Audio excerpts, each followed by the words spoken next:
দেখরাইনি আসাম ইউনিভার্সিটির সামনের অবস্থা। কেউর লাগি পৌষ মাস আর কেউর লাগি সর্বনাশ।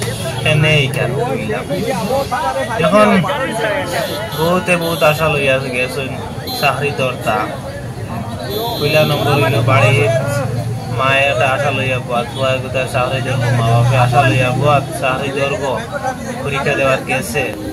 এখন ও সামনের অবস্থা ভিড় টাইম দেখুন, একটা সেন্টার হাজার হাজার মানুষ। এখন এলাও খেও আর কোনো কারণে তো বিয়া তো আর আগুয়ার না।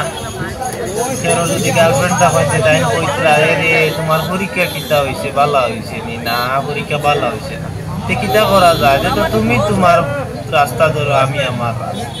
কেউ খাইতে পারেন না, চলতে পারেন না, বিজনেস তো আর নাই আসাম বরাকবিলির মাঝে তো আর কোনো বিজনেস নাই হইলেও চলে।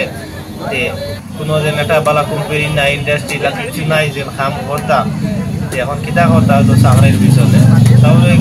কেউ যদি তোরা বিজনেস করে কেউ যায় শখে, কেউ হয় যারা দেখিয়ে মুখিলা পরীক্ষা হয়, কেউ যায় লটারি লাগলে লাগছে, আর কেউ অরিজিনাল উদ্দেশ্য যায় আমার চাকরি নাই হইলে হইতো। এখন হইলো মেইন মাত হইলো বরাকবেলির মাঝে পোস্ট কতটা আছে, আর রাস্তা আসামে তো মাত্র কত হাজার 16,200 না কত, আর অ্যাপ্লাই মনে হয় করছে 30 লাখ না 32 লাখ। এক সেন্টারও যদি সামনে আপনারা দেখো, এক সেন্টারও যদি 3-4 হাজার 5 হাজার যদি ক্যান্ডিডেট থাকো, বরাকবেলির মাঝে কতটা সেন্টার আছে, আর পুরো আস্তা আসাম কতটা সেন্টার আছে।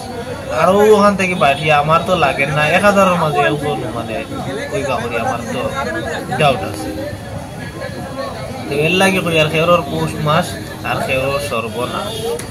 এখন মেইন হইলো সারা ভিডিওটা শেয়ার করো যে মামারে ওখান কো যে বরাকবেলির মাঝে ভালো একটা ইন্ডাস্ট্রি খুলতা, যাতে সারা চাকরির পিছনে না দৌড়াইয়া এসা ইন্ডাস্ট্রি যদি আমায় তা হয় তেমন রোজগার করতে পারবা। এখন